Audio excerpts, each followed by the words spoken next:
মানুষের এনআইডি নিয়ে জিল্লতি, এটা মানে বিশ্বাসযোগ্য না, এত রকমের জিল্লতি হয়। এখন আমরা বলছি যে সব হাসপাতালগুলোকে এম্পাওয়ার করে দাও এবং বাধ্যতামূলক করো, সন্তান জন্ম হলে তোমাকে এনআইডি সবকিছু রেডি করে দিতে হবে, জন্ম সনদ তাকে ওখানে দিয়ে দিতে হবে, সার্টিফিকেট দিয়ে দিতে হবে, অমুক তারিখে এই হাসপাতালে এটা হয়েছে। দায়ী যারা আছে তাদেরকে বলতে হবে যে তোমাকে এই কাজটা করে দিতে হবে, এটা তোমার বাধ্যতামূলক। তা না হলে ওই 60 বছর বয়সে বলে জিজ্ঞেস করে আমরা জন্ম তারিখ, বলে আমার তো জন্ম তারিখ কিন্তু জানি না। তো এটা হয়তো ঢাকায় সচিবালয়ে বসে হয়তো সবাই অনুভব করেন, তোমার তো নিশ্চয়ই এদের সঙ্গে দেখা সাক্ষাৎ হয়, কিন্তু বাস্তবে যে পরিমাণ হয়রানি, এবং শুধু হয়রানি না, উৎপাত, দালালের উৎপাত,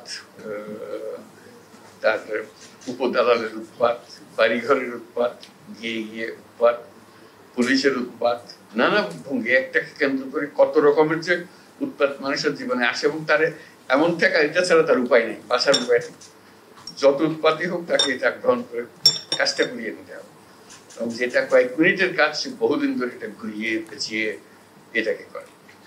আজকে যেটা আমাদের মনের মধ্যে ছিল, যেটাকে যেহেতু অনলাইন সার্ভিসের কথা আমরা সবার সঙ্গে বলেছি, কথা বলছি, সবাই উৎসাহ দিচ্ছি, আমি মনে করছি কেন্দ্রীয়ভাবে একটা আনুষ্ঠানিকভাবে প্রাতিষ্ঠানিকভাবে এটা করা যাবে না। কারণ তো সেই চ্যালেঞ্জের ভিত্তিতে ফয়েজের সঙ্গে আলাপ করলাম, ফয়েজ খুব উৎসাহ দিল যে এটা পারা যায়।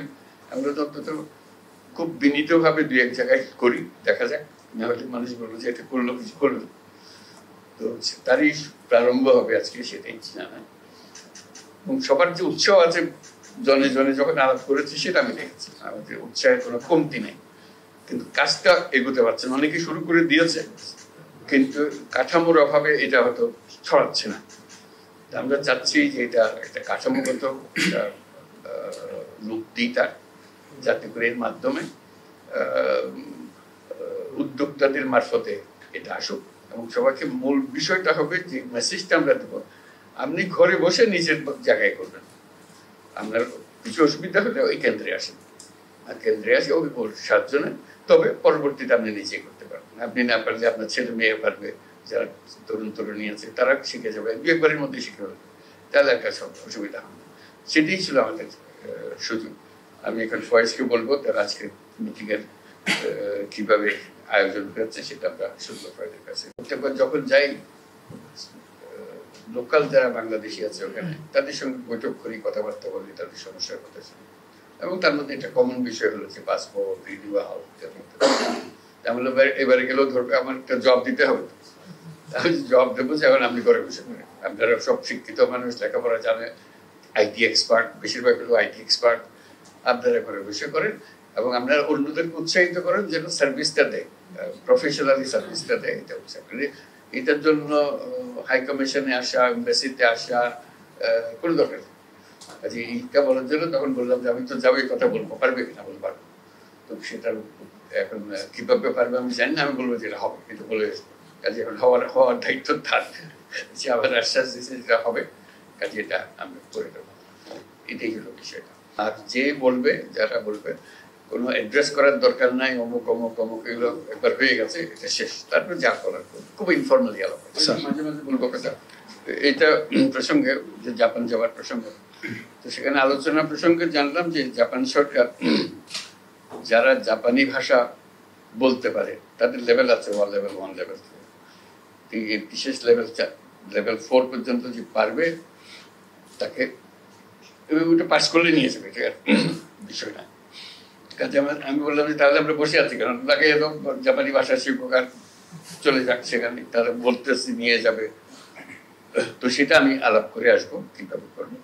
আমি যে প্রথমে আমরা 1 লক্ষ ছেলে মেয়ে টার্গেট করবো, এবং ওদেরকে বলবো শিক্ষক দাও, অথবা এখানে যারা শিক্ষকতা করতে পারে, দিতে পারে, যেভাবে হোক আমরা শিক্ষক জোগাড় করবো। ক্রমে ক্রমে এরকম যেটা শুরু করলাম ওইটা ওইভাবে শুরু হবে, আস্তে আস্তে একটা শুরু হবে।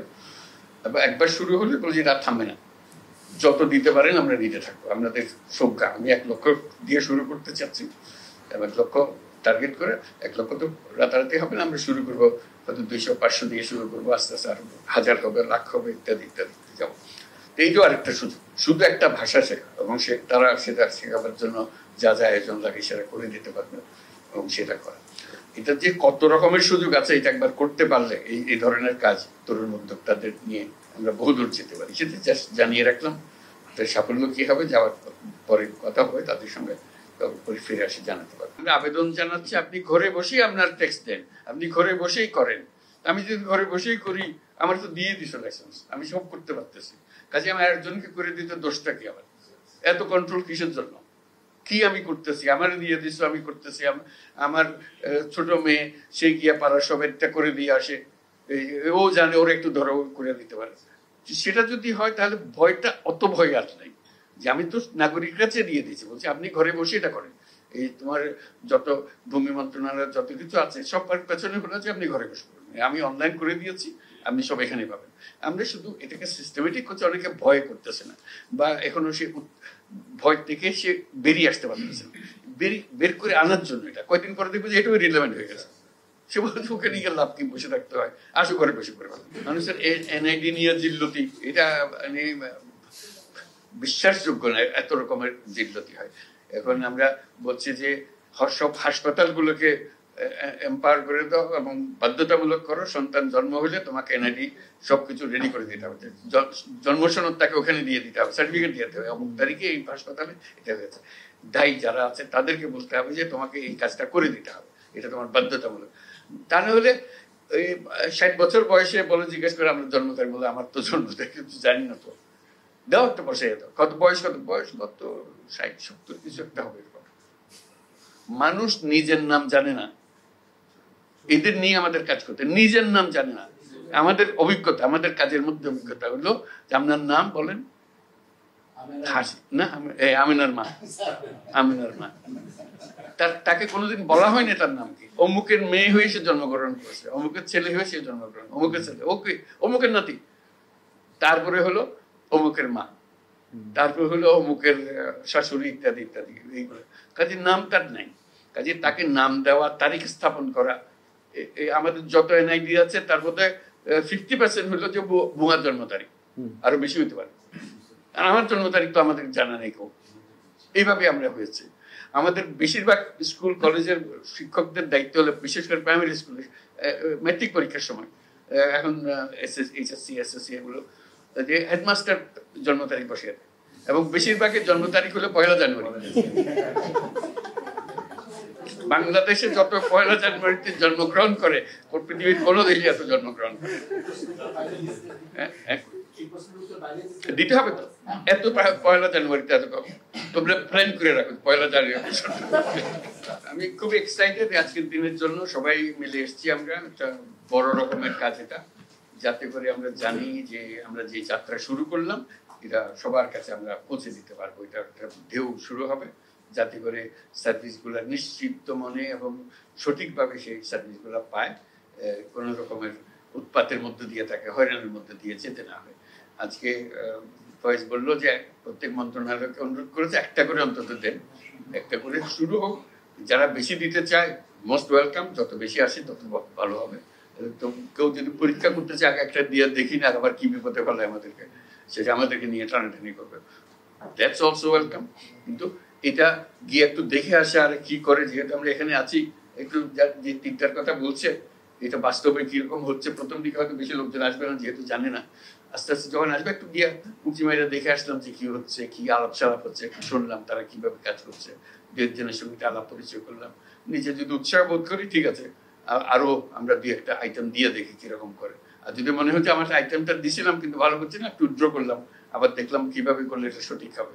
এইভাবে আমাদের একদম ঘরের ভেতরে বসে থাকলে তো এটা করা যাবে না। আমরা বলছি অনলাইন, আমরা কিন্তু বলে যাচ্ছি অনলাইন দিচ্ছি, ঘরে বসে করুন। এটা ঘরে বসে চাইতেও আরো ঘনিষ্ঠ, ঘরে বসে করা তো তার কোনো নিয়ন্ত্রণ আমি খুঁজে পাচ্ছি না। এটা অন্তত গিয়ে দেখে আসতে পারতেছি কে কি করছে, কিভাবে হচ্ছে, কয়টা করেছে, কি ধরনের সার্ভিস লোকে পছন্দ করছে।